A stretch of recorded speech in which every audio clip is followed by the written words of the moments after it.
राहायच्या खोड्या बंद होण्यासाठी. मग त्यांना कुणीतरी सांगितलं, माई तुम्ही संकष्टीचं व्रत करा. आता गणपती बाप्पाचं म्हणून एवढी एक खोडी त्यांचं कृष्ण परमात्म्याचं चरित्र सांगते की गणपती बाप्पांचं व्रत करा, संकष्टी चतुर्थीचं व्रत करा. मग संकष्टी चतुर्थीचं व्रत करत असताना त्या ठिकाणी संकष्टी चतुर्थी गेली आणि गणपती बाप्पाची आराधना आमच्या यशोदा माता करतात.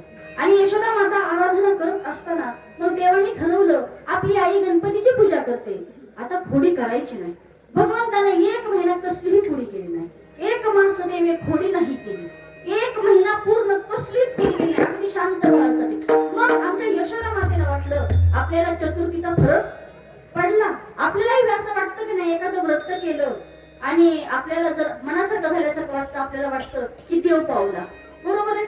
तसं यशोदा ही मातेला वाटलं की आपण गणपतीचं व्रत संकष्टी चतुर्थीचं व्रत केल्यामुळं या ठिकाणी कृष्णाने खोडी केली नाही. मग कृष्णाने खोडी केली नाही, मग 1 मास देवी खोडी नाही केली. प्रचिती ती आली यशोदेची, यशोदीला प्रचिती आली. असं वाटायला लागलं आता हा कृष्ण खोड्या करत नाही. मग आता चतुर्थीच्या उद्यापनाला हराभर मोदक केले. आता हराभर मोदक केले, गणपती बाप्पाच्या मंदिरात आणले आणि आता नवस फेडायचा आहे ना, हराभर मोदक वाहीन म्हणून. मग नवस फेडण्यासाठी आणलं त्या ठिकाणी. आता भगवंताला काय चतुर तो शिरोमणी असणारा तो भगवंत चतुर आहे, देव चतुर आहे. आणि त्यांनी काय केलं त्या ठिकाणी आमच्या यशोदा मातेला असं वाटलं त्या ठिकाणी धूप दीप ओळण्यासाठी आपण उत्पत्ती घरी विसरलोय. यशोदा माई सांगतात कृष्णा तिथं जरा राखण कर, मी घरी जाऊन उदबत्ती घेऊन येते. एखादा बोका येईल, एखादं मांजर येईल, ह्याला तोंड लावेल. कृष्ण म्हणतो माझी आई किती वेळी बरं, या ठिकाणी एवढा मोठा बोका असताना मांजर येईलच कशी. कृष्ण म्हणतो एवढा मोठा बोका इथं मांजर येईलच कशी.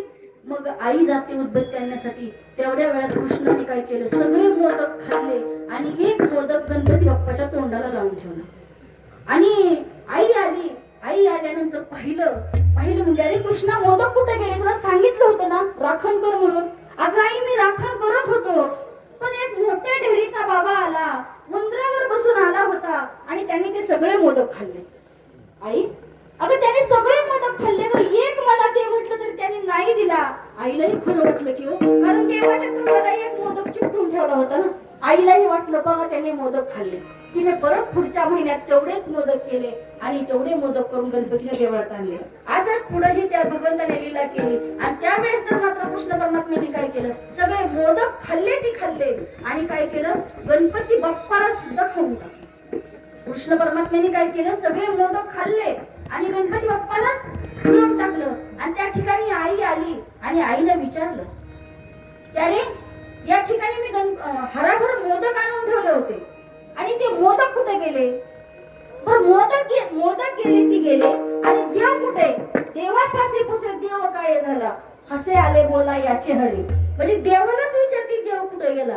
म्हणजे असं करत करत एवढ्या खोड्या झाल्या. संकष्टी चतुर्थीचं व्रतही त्या ठिकाणी कृष्ण परमात्म्याने फळ ठरवलं असं म्हणायला काही हरकत नाही. कारण